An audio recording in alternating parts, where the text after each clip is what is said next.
What's going on, guys? 68 Charger here. Welcome back to the page. So on a previous video, I removed my 276 open differential and put in a 323 short grip. In order to finish off this project, the last thing that I need to do is just replace the speedometer gear on my 727 transmission. So on this episode, I'm going to be putting in a 33 tooth speedometer gear. That way I can have an accurate speedometer. Let me know if you have any questions, and as always, don't forget to hit that subscribe button. Thanks for watching. So I raised the car from the rear, that way I can have the transmission fluid go towards the front of the transmission. When I remove the speedometer cable housing, I am going to lose a little bit of transmission fluid. To remove the speedometer cable, you're going to need a 1-inch wrench.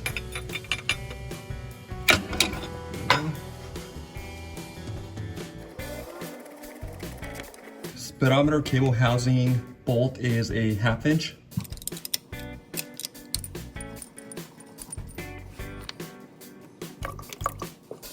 Alright guys, so this is the original 29 tooth gear that was with my 276 rear end differential. And so I'm going to be removing this guy and putting in the 33 tooth. I currently have 323 gears with 295 50 R15s on the back, which have a diameter of 26.6 inches. And with that one, it called between a 33 and 32 tooth gear. So I decided to go with the 33.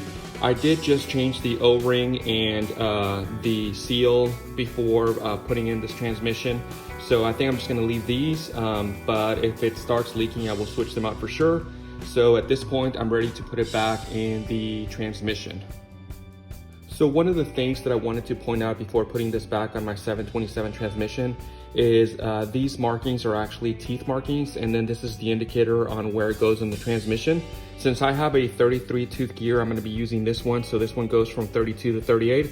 And like I mentioned earlier, here is the marking that I'm going to be using for the 32 through 38 tooth gears. And so all I need to do is just put this in there and line it up. So now that the housing is aligned, the next thing is just to put this hold down bracket.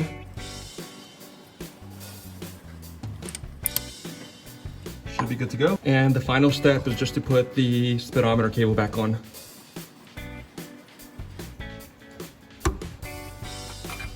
Alright guys, so I just finished putting everything back on. The next step is just to bring the car down, and then at this point just replace the transmission fluid that I lost during the swap.